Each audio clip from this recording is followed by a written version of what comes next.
Hello and welcome to my shop. My name is George and I'm coming to you from Chelsea, Quebec.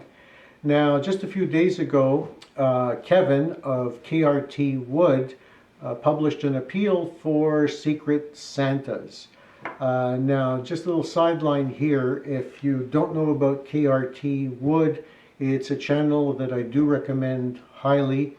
If you find my videos useful, his videos will bring you 2 levels up from these.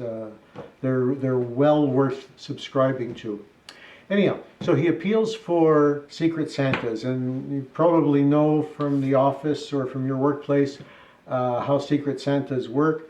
Everybody makes something or buys something and they give it to one other person, and other people draw names. You know how that works. So the way this is working is different people who make objects will be making them and sending them to somebody else, and in return they will receive an object, probably not from the person they sent the object to, but you know, all the objects are going to go around. There are a few rules. Now you can just take a look at Kevin's video to see what those rules are. Briefly, it has to be something that's a permanent object. So it can't, for instance, be cookies. Oh, cookies. Anyhow, has to be a permanent object. Has to be made by the individual. You have to be prepared to ship it internationally. And the recommended amount of time that you invest in it is about 5 hours.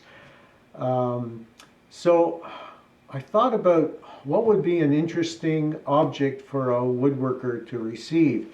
And so a breadboard made from my scraps is probably too readily made by the individuals to begin with. So what kind of a treat would that be to receive?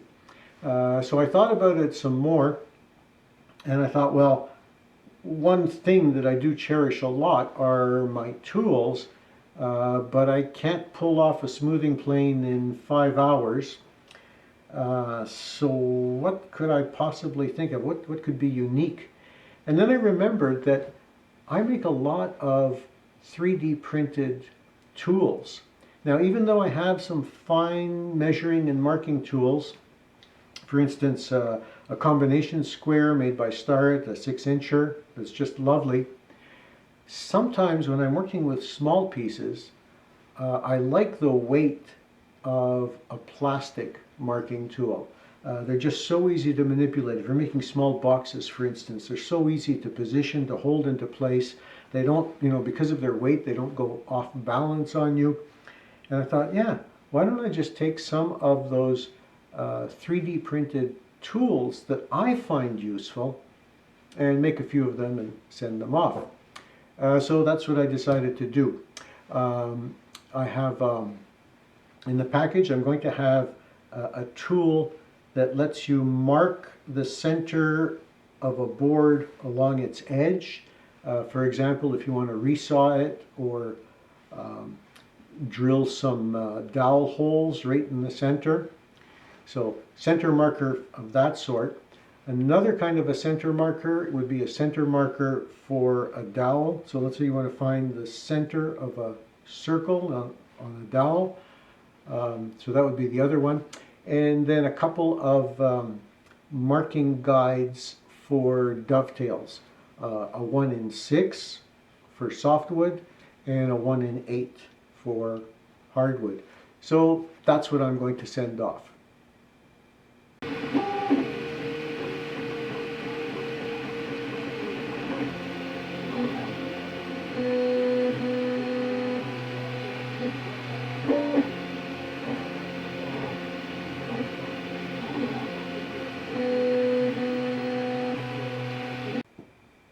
Here's a little marking gauge for marking the center on an edge. Suppose you wanted to resaw this board and you wanted to guide it by hand with a line drawn right down the center. Or maybe you'd like to mark the center for the positioning of a mortise. So you've probably seen this design a dozen times on YouTube. made out of wood, made out of brass. In this case, it's 3D printed. So 2 posts, they happen to be 1/4 of an inch in diameter. And then right in between the two, there's a tiny hole that will accept the point of a pencil. And so to mark a line, you just bring a pencil into the hole and draw the thing. So you're holding it with the posts rotated until they stop. Okay. Now if you want to draw the line close to the edge without having the post fall off, you'll want to close off the distance between these two. So I made a couple of bushings that do that, and now you can get right close to the edge, right close to the end, I mean, before the thing falls off. As the thing wears down a little bit, you'll want also to put a couple of round-headed screws that'll just keep the bushings in place and make sure that they don't slip off as you're using them. So 3 sizes of bushing and this guy. Now let's say you want to do the same thing on a 2x4 on the 4-inch side. Well, then you can use the Big Mother version of this thing. Okay, here are a couple of guides for marking dovetails. Suppose you've marked for a tail to be over here. You can bring the thing into position and mark it like this and mark it like that, and then move it over to where you want the other edge. You're not restricted to the thickness or to the width of the guide. So there I've marked for one tail. Then you can proceed down the line marking for all the tails that you want. For the other board, when you want to mark for the pins, well, then you use the guide in this orientation. So you get the angled line on the top and the straight line all along the side. Just using a piece of scrap melamine here in the hopes that the marks show up better. There are 2 of them. One has a 1 in 6 angle, and the other one has I pointed to the wrong one. Sorry, one has a 1 in 8 angle, and the other one 1 in 6. So 1 in 8 is better suited to hardwoods. 1 in 6 more appropriate for softwoods.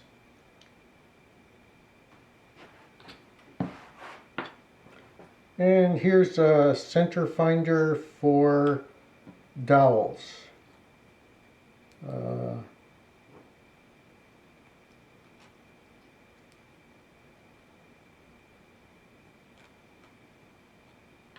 And there's the center of the dowel.